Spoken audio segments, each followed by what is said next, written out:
So hello and welcome दोस्तों, बात करेंगे IT20 के ETF के बारे में। तो जैसा कि आप अपने स्क्रीन पे देख पा रहे होंगे, जो फ्राइडे के दिन क्लोजिंग देखने को मिली है वो 31.08 पे क्लोजिंग देखने को मिली है IT20 के ETF में, और 0.70% की गिरावट हमें देखने को मिली है।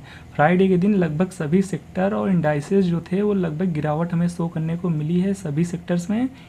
तो बात कर लेते हैं पिछले 5 दिनों में, यानी पिछले वीक हमें कितना कुछ देखने को मिला है रिटर्न। तो 0.16% का निगेटिव में रिटर्न देखने को मिल रहा है। तो चलिए देख लेते हैं IT सेक्टर में जो स्टॉक्स हैं उन्होंने कैसा परफॉर्म किया है फ्राइडे के दिन। तो देख पा रहे होंगे TCS में ही सिर्फ हरा निशान देखने को मिल रहा है, बाकी जितने भी स्टॉक हैं निफ्टी IT में सब में हमें लाल निशान देखने को मिल रहा है। HCL में लगभग 2% की गिरावट देखने को मिली है, और टेक महिंद्रा में भी लगभग 2% की बड़ी गिरावट देखने को मिल रही है। बाकी इन्फोसिस में 1% के आसपास की गिरावट है। तो IT सेक्टर में सभी स्टॉक ने निगेटिव में परफॉर्मेंस दिखाई है फ्राइडे के दिन। तो TCS ने ही सिर्फ ग्रीन निशान में क्लोजिंग दी है। लगभग सभी स्टॉक जो कि 10 स्टॉक हैं निफ्टी IT में, तो 10 में से सिर्फ एक स्टॉक ने हरे निशान में क्लोजिंग दी है, बाकी सभी ने लाल निशान में क्लोजिंग दी है। तो आप देख पा रहे होंगे। तो चलिए बात कर लेते हैं हमारे मेन टॉपिक की। जो हमारा आज का मेन टॉपिक है, जो IT सेक्टर के जो स्टॉक्स हैं उनके वेटेज में जो बदलाव हुआ है, चलिए उनके बारे में देख लेते हैं। तो दिखा देते हैं दोस्तों। तो जैसा कि आप यहाँ देख पा रहे होंगे, ये NSE की वेबसाइट है, और आप यहाँ देख पा रहे होंगे 7 जुलाई का ये डेटा है 2023। तो चलिए दिखा देते हैं जो अब नया वेटेज आया है IT सेक्टर का। तो देख पा रहे होंगे इन्फोसिस में अब 27% से ज़्यादा का वेटेज कर दिया गया है, जो कि पहले की बात की जाए तो पहले सिर्फ और सिर्फ 23.98% का था। पहले इन्फोसिस कम था, TCS का ज़्यादा था। अब TCS का कम कर दिया गया है और इन्फोसिस का ज़्यादा कर दिया गया है, जैसा कि आप अब देख सकते हैं अपने स्क्रीन पे।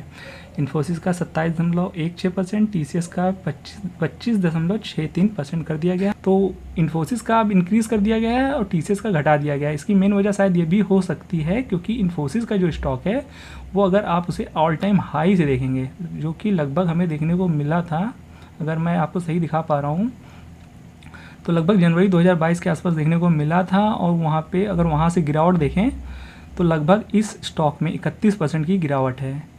और चलिए TCS देख लेते हैं कितनी गिरावट शो कर रहा है अपने ऑल टाइम हाई से।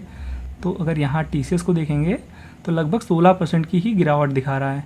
तो अगर आने वाले टाइम में IT सेक्टर में बूम आता है तो यहाँ से इन्फोसिस का ग्रोथ, यानी इन्फोसिस में हमें ज़्यादा रिटर्न देखने को मिलेंगे, क्योंकि ये अभी 31% की गिरावट पे है अपने ऑल टाइम हाई से।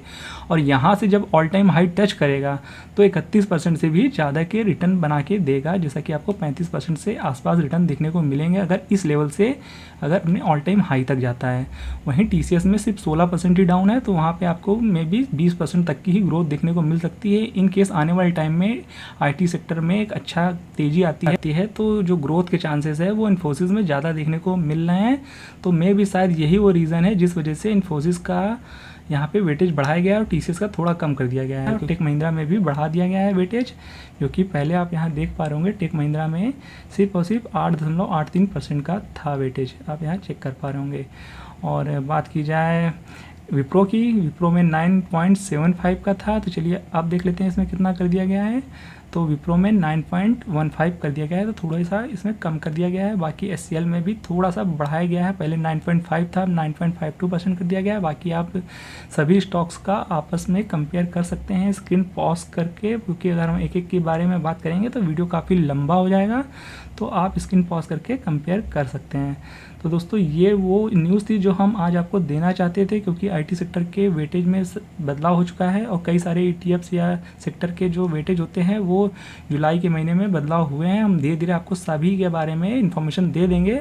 तो दोस्तों ये वो न्यूज़ थी जो आज की वीडियो में हम देना चाहते थे। आई होप दोस्तों ये इन्फॉर्मेशन आपको अच्छी लगी होगी। अगर आपको इन्फॉर्मेशन अच्छी लगी है तो वीडियो को लाइक और चैनल को सब्सक्राइब करना बिल्कुल भी मत भूलिएगा। मिलते हैं नेक्स्ट वीडियो में, तब तक के लिए keep learning and be discipline.